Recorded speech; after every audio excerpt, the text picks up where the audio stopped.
Donald Trump ने लेकिन अपने इस पहले संबोधन में क्या कुछ कहा है, उसमें कुछ अहम बातें हैं जिन पर ध्यान देना बहुत ज़्यादा ज़रूरी है। डोनाल्ड ट्रंप ने युद्ध को लेकर एक बड़ा बयान दिया। उन्होंने कहा कि मेरे पिछले कार्यकाल के दौरान देखिए कोई युद्ध नहीं हुआ।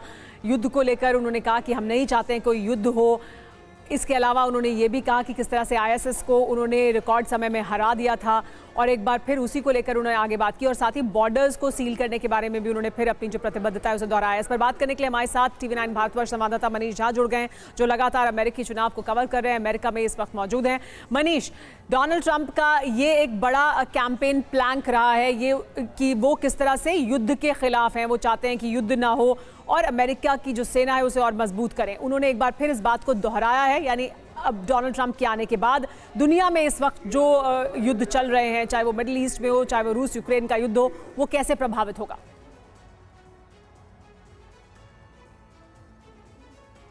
बिल्कुल, देखिए डोनाल्ड ट्रंप कभी भी शांति दूत बनकर नहीं आएंगे, लेकिन ट्रंप हमेशा ये बात कहते आए हैं कि उनके कार्यकाल में कोई नया युद्ध नहीं हुआ, यानी जो पुराने युद्ध चल रहे थे वो चलते रहे।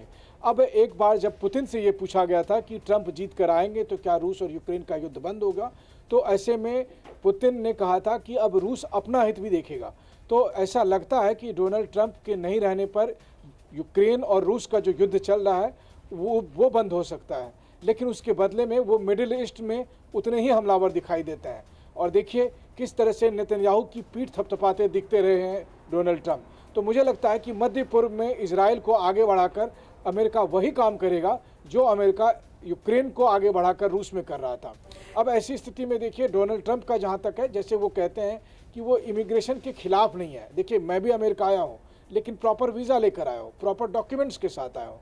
उसी तरीके से वो कहते हैं कि जो लीगल इमिग्रेंट है उनके वो पक्ष में हैं। और अगर ऐसी बात है तो फिर भारतीयों के लिए एक सुनहरा अवसर हो सकता है, क्योंकि अभी तक जो डोनाल्ड ट्रंप की पॉलिसी है उसमें वो इस मामले में जो हाई टेक्नोलॉजी वाले भारतीय हैं उनके पक्ष में रहते हैं। तो कई सारी बातें ऐसी है जो भारतीयों के लिए फ़ायदे में है, जो शांति के लिए फ़ायदे में है। लेकिन घुमा फिरा कर फिर एक बात यह है कि अमेरिका की जिस हथियार इंडस्ट्री को अब पैसा कमाने का स्वाद चख गया है, वो कहते हैं ना कि लहू मुँह में लग गया है, तो क्या वो हथियार की इंडस्ट्री डोनाल्ड ट्रंप को ऐसे फैसले लेने देगी, या फिर जिस तरह से बराक ओबामा और क्लिंटन बाइडेन एडमिनिस्ट्रेशन में काम कर रहे थे, कहीं एलॉन मस्क जैसे लोग भी उसी तरीके से डोनाल्ड ट्रंप को कंट्रोल तो नहीं करेंगे। जी हाँ, मनीष, बात करेंगे इसकी भी कि डोनाल्ड ट्रंप का नेटो को लेकर क्या रुख रहा है, यूरोप को लेकर उनका क्या रुख रहा है, वो किस तरह से बदलता है समीकरण को। लेकिन इस वक्त पहले अपने दर्शकों को कुछ अहम जानकारी दे देते हैं और फिर इस पर बात भी करेंगे। ट्रंप अमेरिका के अब नए राष्ट्रपति होंगे, ये कहा जा रहा है युद्ध पर इसका लेकिन असर क्या होगा, क्योंकि दुनिया में इस वक्त जिस तरह की स्थिति बनी हुई है उसमें अमेरिका का एक अहम रोल है। ये अहम मुद्दा है कि अब डोनाल्ड ट्रंप अगर राष्ट्रपति होंगे तो देखिए क्या हो सकता है, युद्ध पर इसका किस तरह से असर पड़ सकता है। जिसकी चर्चा है दुनिया में वो ये कि ज़ेलेंस्की पर रूस से समझौते का दबाव बढ़ेगा। इसके अलावा ये भी हो सकता है कि यूक्रेन को युद्ध विराम के लिए कह सकते हैं, यहाँ पर युद्ध को रोकने की बात की जा सकती है। ईरान के साथ तनाव बढ़ने का खतरा है, लेकिन क्योंकि ईरान को लेकर जो नीति है, जो रुख है डोनाल्ड ट्रंप का, वो बहुत सख्त है। ईरान पर परमाणु गतिविधियां रोकने का दबाव बढ़ाएंगे, यानी इजराइल को उसके लिए और ज्यादा सख्ती से इस्तेमाल किया जा सकता है, इजराइल को और ज्यादा समर्थन दिया जा सकता है।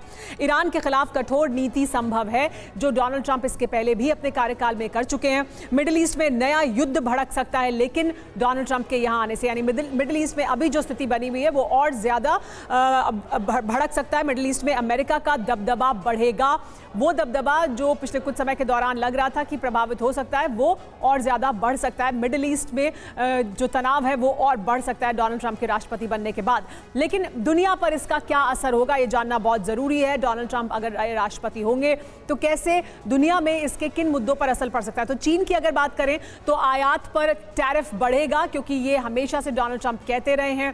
रूस को लेकर अमेरिकी प्रतिबंध को वो हटा सकते हैं, लेकिन यूक्रेन में सैन्य मदद में कटौती की जा सकती है। इसके अलावा इजराइल में अमेरिकी मदद में इजाफा संभव है, तो इजराइल की तरफ जो मदद है उसको बढ़ा सकते हैं। और ईरान को लेकर एक बड़ा जो रुख में बदलाव है वो ये कि टकराव बढ़ सकता है, युद्ध का खतरा और बढ़ सकता है डोनाल्ड ट्रंप के राष्ट्रपति बनने के बाद। साथ ही नेटो को लेकर जो उनका रुख है उसमें आर्थिक बजट में कटौती कर सकते हैं और नेटो के जो देश हैं उन पर ये दबाव बना सकते हैं कि आप और ज्यादा योगदान इस पूरे कैंपेन में दें जो अभी युद्ध चल रहा है रूस यूक्रेन का। मनीष देखिए, हम अगर नेटो से ही शुरुआत करें, पहले रूस यूक्रेन युद्ध की बात करते हैं और फिर मिडिल ईस्ट की भी बात करेंगे। अगर हम रूस यूक्रेन युद्ध की बात करते हैं तो उसमें नेटो को लेकर डोनाल्ड ट्रंप का रुख अलग रहा है जो बाइडेन से। जो बाइडेन ने आकर वो तमाम देश जो अलग थलग हो रहे थे उन्हें इकट्ठा करने की कोशिश की, अमेरिका ने अपना योगदान भी ज्यादा बढ़ाया है। उसमें क्या कोई फर्क आ सकता है अब जबकि डोनाल्ड ट्रंप आएंगे? यानी वो युद्ध तो शायद चलता रहे और जो अमेरिका की हथियार इंडस्ट्री है वो उसी तरह से बढ़ती रहे, लेकिन डोनाल्ड ट्रंप का अप्रोच कैसे फर्क होगा और उससे क्या बदलाव आ सकता है? देखिए, डोनाल्ड ट्रंप अब अमेरिका के नए कमांडर इन चीफ हैं और एक कमांडर इन चीफ के तौर पर अब अमेरिका के युद्ध को आगे बढ़ाना उनकी जिम्मेदारी है। और ऐसी स्थिति में ऐसा कहीं नहीं होगा कि डोनाल्ड ट्रंप युद्ध नहीं करेंगे, क्योंकि अमेरिका की पहचान ही है युद्ध से, वरना अमेरिका की कोई क्यों सुनेगा। सोचिए, 1000 किलोमीटर दूर, 5000 किलोमीटर दूर अगर अमेरिका किसी मुल्क को कहेगा कि तुम ऐसा मत करो तो वो पलट कर कह सकता है कि तुम्हें इससे क्या मतलब है। तो अमेरिका की कोई तभी सुनेगा जब अमेरिका से डरेगा, जब अमेरिका के पास उतनी ताकत होगी। और इस बात को डोनाल्ड ट्रंप भी समझते हैं और इसीलिए डोनाल्ड ट्रंप केवल समझदारी के साथ अपने दुश्मनों का चुनाव करेंगे, जहां पर कि अमेरिका के साथ 19-20 का फर्क ना हो। बाइडेन के साथ गलती ये हुई कि बाइडेन ने रूस के और चीन को मिला दिया और बाइडेन की ये सबसे बड़ी भूल है जिसकी कीमत अमेरिका दशकों तक चुकाने वाला है। लेकिन नाटो के संदर्भ में जिस तरीके से लगातार डोनाल्ड ट्रंप कहते हैं, तो डोनाल्ड ट्रंप का साफ कहना है कि अगर नाटो की वजह से यूरोपीय देशों को सुरक्षा मिलती है तो यूरोपीय देश इसके लिए फंड क्यों ना दे, वो पैसे क्यों ना खर्च करें, सारा खर्चा अमेरिका के माथे क्यों हो। हालांकि ये भी देखें कि अमेरिका को कितना फ़ायदा हुआ। आप सोचिए, रूस से जो गैस जाता था यूरोप में, अब वही गैस अमेरिका से यूरोप में जाएगा। अमेरिका को तो प्रॉफिट ही प्रॉफिट है और बदले में क्या हुआ, यूरोप के सभी देशों को नाटो के नाम पर एक छत के नीचे ले आया गया। तो ये तमाम चीज़ें हैं जिसका आने वाले दिनों में विश्लेषण होगा और मुझे ऐसा लगता है कि डोनाल्ड ट्रंप पहले की तुलना में इस बार किसी भी तरह का कदम उठाने से पहले सोच विचार कर फैसला करेंगे, क्योंकि उनके पास 4 साल व्हाइट हाउस में रहने का और 4 साल व्हाइट हाउस की तरफ मुंह करके देखते रहने का अनुभव है। तो ये 8 साल का जो उनका अनुभव है प्रशासन का, ये उनको काम आएगा। यानी मनीष, आप ये कह रहे हैं कि इस बार डोनाल्ड ट्रंप जरूर अपनी उन्हीं नीतियों के साथ वापस आए हैं, लेकिन ये कुछ बदले हुए डोनाल्ड ट्रंप भी होंगे, क्योंकि वो 4 साल व्हाइट हाउस से बाहर रहे हैं। उन्होंने तमाम तरह के व्यवधानों को झेला है, तमाम केसेस को झेला है और उनके जो जिस तरह से उन्होंने फैसले लिए उसको लेकर जिस तरह का एनालिसिस हुआ, जिस तरह से उन्हें घेरा गया, उसके बाद वो शायद अब जब फैसले लेंगे तो कुछ अलग तरह से लेंगे। इस पर हम बात करेंगे आगे भी, लेकिन डोनाल्ड ट्रंप की नीतियों से भारत पर क्या असर पड़ेगा इसकी बात करते हैं। हमारे साथ सुमित चौधरी भी इस बीच जुड़ गए, उनसे भी बात करेंगे।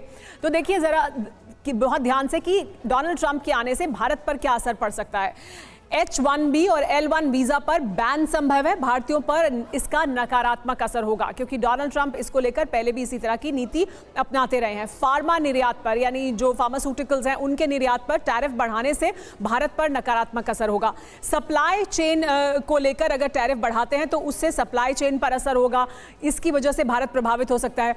एनर्जी सेक्टर में जो ऑयल है उसको लेकर ज्यादा तेल निकालने की नीति से भारत पर सकारात्मक असर हो सकता है। तो कुछ ऐसे फैसले हो सकते हैं जिससे कि नकारात्मक असर हो, कुछ ऐसे फैसले हो सकते हैं जिससे सकारात्मक असर हो। कुछ रुख में बदलाव जरूर होगा डोनाल्ड ट्रंप के, लेकिन बहुत ज्यादा बदलाव भारत और अमेरिका की जो दोस्ती है, जो सहयोग है, उसमें नहीं देखने को मिलेगा।